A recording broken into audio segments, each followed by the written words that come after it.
நாங்கள் எடுத்து போராடிட்டு தான் இருக்கோம். நான் எங்கள் பிள்ளைகள் எங்கள் அகிலம் கூட சிறைக்கு போனவன் தான். உங்களுக்கு தெரியும் அதில் இல்லை. இதை கொண்டு வந்தவங்களே இப்போ நாங்கள் ஒழிப்போம்னு சொல்கிறது தான் வேடிக்கை இருக்குது. அப்படி ஒழிப்போம்னு சொன்னால் ஏன் இந்த மாதிரி வழக்கு பதிவு பண்ணணும்? இது முழுக்க முதலாளிகளின் வேட்டைக்காடாக மாற்றப்பட்டுருச்சு. வளச்சுரண்டலுக்கான நிலமாக இது மாற்றப்பட்டுருச்சு. அரசின் கொள்கை முடிவு உள்நாட்டு வெளிநாட்டு பெரும் முதலாளிகளுக்கான வள வேட்டைக்காடாக மாற்றணும்னு முடிவெடுத்துட்ட பிறகு நாங்கள் எளிய மக்கள் என்ன பண்ண முடியும்? வழக்கு போடுவாங்க, சிறைப்படுத்துவாங்க. எங்களுக்கான அதிகாரம் என்னைக்கு நிறுவப்படுதோ அன்னைக்கு இவங்கெல்லாம் வெளியேறுவாங்க. அதை நோக்கி தான் ஓடிக்கிட்டு இருக்கோம் பாருங்க. இப்போ 8 வழிச்சாலை ரத்து பண்ணிட்டாங்க உயர் நீதிமன்றம்.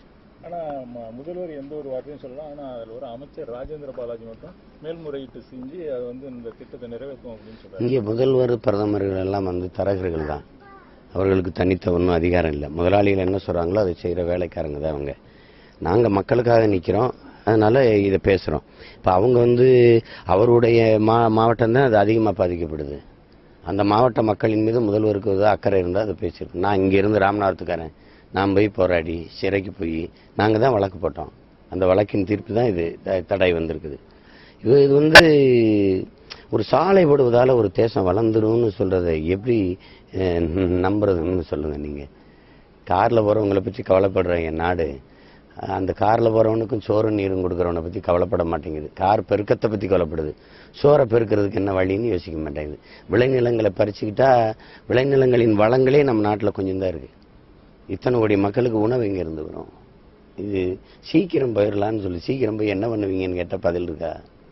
சீக்கிரம் போய்வீங்க வீட்டுக்கா சுடுகாட்டுக்கா? சீக்கிரம் எங்கே போகிறீங்க? இது பைத்தியக்காரத்தனமான ஒரு கட்டமைப்பு. முதலாளிகள் இந்த நிலத்தில் சுரண்டுகிற வளத்தை சீக்கிரம் கொண்டு போகிறதுக்கான கட்டமைப்பு தான் 8 வழிச்சாலை, 10 வழிச்சாலை, 4 வழிச்சாலைலாம். மக்களுக்கானதுன்னா ஏன் சுங்கச்சாவடி வசூலிக்குது? மக்களுக்காக போடப்பட்ட சாலைன்னா எதுக்கு 50 கிலோமீட்டருக்கு 100 ரூபா கப்பம் வசூலிக்குது? அது அவ்வளோதான். ரோட்டையும் வித்துட்டாங்க, நாட்டையும் வித்துட்டாங்க. இது பேசுறதுக்கு என்ன? உண்மை செய்திகளை உங்கள் கண்முன் கொண்டு வரும் காவிரி நியூஸின் யூடியூப் சேனலை சப்ஸ்கிரைப் செய்யுங்கள். நொடிக்கு நொடி நாட்டு நடப்புகளை தெரிந்து கொள்ள kavirnews.tv, Facebook, Instagram, Twitter போன்ற சமூக வலைதள பக்கங்களோடு எப்போதும் இணைந்திருங்கள்.